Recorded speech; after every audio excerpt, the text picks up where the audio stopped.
जी अस्सलामुअलैकुम, मोहसिन अकरम मेरा नाम है। अलकरम स्कूल ऑफ थॉट्स पे आप ये वीडियो देख रहे हैं। हम एएसआई पुलिस की तैयारी कर रहे हैं और लोकल एंड स्पेशल लॉज हमारा टॉपिक है। और इसके अंदर जो हमारा आज का टॉपिक है वो है एंटी रेप एक्ट 2021 और इसका नाम था एंटी रेप रूल्स 2022, जो इसका एक्चुअल टाइटल था। ठीक है, असमत दरी एक्ट 2021 इसको कहा जाता है। 2021 के अंदर आए थे, लेकिन इसका नाम 2021 के एंड पे आए थे और इसका नाम एंटी रेप रूल्स 2022 कंसीडर होता है। ठीक है, इसकी सिर्फ 5 दफात आपके सिलेबस का, एएसआई सर्विस कोटा के सिलेबस का हिस्सा है। जो दूसरी दफा है इसकी वो उसके अंदर तारीफें हैं। हमेशा पहली के अंदर उन्वान होता, दूसरी के अंदर तारीफें होती। तो इसके अंदर इसका जो नाम था वो एंटी रेप रूल्स 2022 था। एफआईआर से मुराद था ज़ाब्ता फौजदारी की दफ़ा 154 के तहत जो फर्स्ट इंफॉर्मेशन रिपोर्ट होती है वो। तफ्तीशी अफसर से मुराद वो अफसर था जो जो प्रोसीड कर रहा होगा केस को, जो लीड कर रहा होगा केस को वो। इसकी जो सेक्शन 3 है या दफा 3 है ना, वो इंचार्ज इन्वेस्टिगेशन की जिम्मेदारियों से मुताल्लिक है। मतलब अगर कहीं पर रेप हो जाता है तो इंचार्ज इन्वेस्टिगेशन की कौन कौन सी जिम्मेदारियां होंगी। सबसे पहली बात हुई वो फौरी एफआईआर देगा। एफआईआर की बाबत पूछ लिया जाता है। ये ज़ाब्ता फौजदारी 1898 की दफ़ा 154 के तहत दी जाती है और एफआईआर का एब्रीवेशन पूछ लिया जाता है, फर्स्ट इंफॉर्मेशन रिपोर्ट होती है।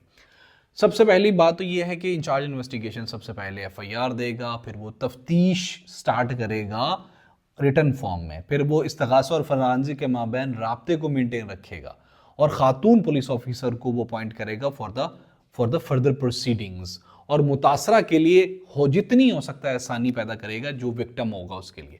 जाए वकुआ को वो कार्डन करेगा, घेरे में लेना भी जो तफ्तीशी अफसर है इंचार्ज इन्वेस्टिगेशन उसकी जिम्मेदारी होगी, और शवाहिद को इकट्ठा करना भी उसी की जिम्मेदारी है, मेडिकल के नमूने लेना भी उसकी जिम्मेदारी है, मुतासरा का बयान रिकॉर्ड करना, एमएलसी तक रहनुमाई करना, बयान लेते वक्त किसी पसंदीदा का उस मुतासरा के पास होना जो उसको, अगर वो गलत है तो उसको ठीक कर सके, मतलब उसको उसकी गलती को या उसकी रहनुमाई कर सके टू द लीगल प्रोसीडिंग्स।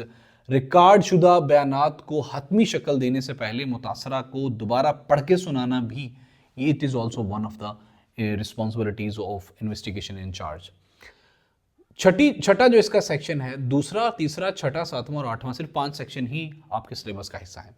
छठा जो इसका सेक्शन है वो सबूतों को इकट्ठा करने से मुतालिक है। क्या करेगा इंचार्ज इन्वेस्टिगेशन के मुतल्लिका शवाहिद को फौरी तौर पर एसओपीज के मुताबिक पूरी तवज्जो के साथ जो जुर्म का मुकाम है उसको अंदरूनी और बैरूनी जगह से छानबीन करते हुए जो शवाहिद उनको इकट्ठा करेगा। सबूतों की किस्म, उनकी नाजुकी किस्म भी वो डिटरमिन करेगा कि वो नाजुक हैं या मुस्तहकम हैं। मौसमी हालात को वो पेन डाउन करेगा। आलूदा होने से बचाने के लिए, जो शवाहिद को आलूदा होने से बचाने के लिए वो तमाम तर इक़दामात करेगा। जो इसका सेक्शन 7 है वो शवाहिद को मार करना, महफूज करना और तहरीर करना। इसमें वो क्या करेगा, सबसे पहले तो वो शवाहिद को पैक करेगा, जो भी वहाँ पे प्रूफ मिलेंगे, सबूत मिलेंगे, उनको पैक करने के बाद उन पे केस नंबर लिखेगा, ये केस नंबर है, आइटम नंबर कौन सी है, तफसील उस आइटम की फलानी चीज़ है। ठीक है, उसके बाद चौथे पे वो ये लिखेगा वसूली हुई, वसूली की तारीख की कौन सी है, कब लिया, कैसे लिया, कहाँ से लिया, उसकी बाबत हर चीज़ को पेन डाउन करेगा।